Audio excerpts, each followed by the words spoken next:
दरम्यान राहुल नार्वेकर यांनी काल निकाल वाचन केल्यानंतर आजही शिंदे आणि ठाकरे गटाकडून एकमेकांवर आरोपांच्या फैरी झाडल्या जात आहेत। उद्धव ठाकरे, आदित्य ठाकरे आणि संजय राऊतांनी शिंदे गट आणि राहुल नार्वेकर यांच्यावर टीकांचे बाण सोडले, तर एकनाथ शिंदेंसह त्यांच्या गटातील नेत्यांनी ठाकरे गटाला धारेवर धरलं। लोकशाहीची तर यांनी हत्या केलीच। स्वतः त्यांनी 2-3 पक्ष बदललेले आहेत, त्याच्यामुळे त्यांच्या भावी वाटचालीतला अडथळा करायची त्यांनी आज दूर करून घेतला असेल, अथवा काय चौकशी करायला पाहिजे हे स्पष्ट निर्देश सर्वोच्च न्यायालयाने दिलेले होते। ते संपूर्णपणे धाब्यावर बसले, पायदळी तुडवले आणि जणू काही आमच्या मागे महाशक्ती आहे, आम्ही सर्वोच्च न्यायालयात सुद्धा जुमानत नाही, हे आजच्या त्यांच्या निकालातनं दिसून आलेलं आहे।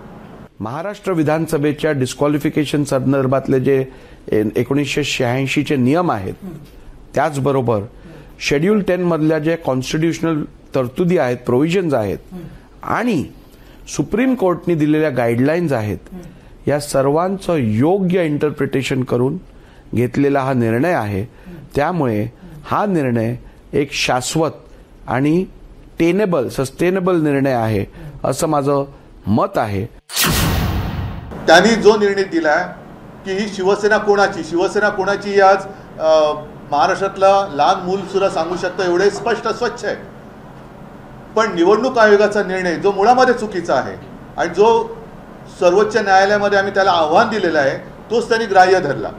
मी एवढंच सांगू इच्छितो की भरत गोगावले हे मुख्य व्हीप आणि शिवसेना खरी जी आहे ती शिवसेना आमच्या सर्व कार्यकर्त्यांची, बाळासाहेबांच्या विचारांची शिवसेना आज एक त्याच्यावर अधिकृतपणे शिक्कामोर्तब केलेला आहे, धनुष्यबाणावर शिक्कामोर्तब केलेला आहे। मला एवढंच ठरवायचं होतं की आज विधिमंडळ पक्षातील जे गट आहेत त्यांच्यापैकी कोणता गट मूळ राजकीय पक्ष रिप्रेझेंट करतो, त्या संदर्भातली मी निर्णय दिलेला आहे।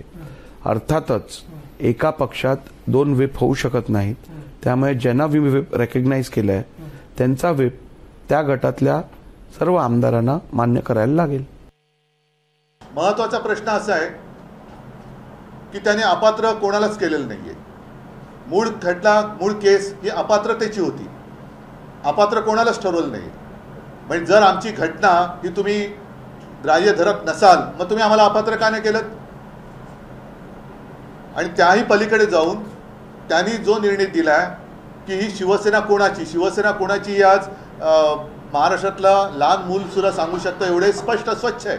भरत गोगावलेंनी दिलेला पक्षादेश हा योग्यरित्या ठाकरे गटातील आमदारांपर्यंत पोहोचवला गेला नव्हता, हे सिद्ध होत होतं। म्हणूनच ठाकरे गटातील आमदारांना अपात्र करता येत नव्हतं असं माझं मत होतं।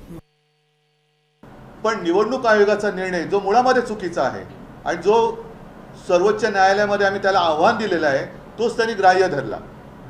म्हणजे निर्णय देताना त्यांचा पायच चुकलेला आहे, डळमळीत आहे आणि हा पूर्णपणे अगदी निर्लज्जपणाचा कळस हा त्यांनी गाठलेला आहे। लोकशाहीमध्ये प्रत्येकाला मुभा आहे कोर्टामध्ये जाण्याची। जेव्हा त्यांच्या विरोधात म्हणजे मेरिटवर जेव्हा निकाल लागतो, तेव्हा तो निवडणूक आयोगाला चुनाव आयोग काय म्हणतात, काल स्पीकरवर अतिशय खालच्या पातळीवरचे त्यांनी आरोप केले।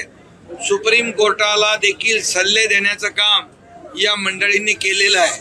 त्यामुळे हे काय करतील हे आपण सांगू शकत नाही। एबीपी माझा, उघडा डोळे बघा नीट।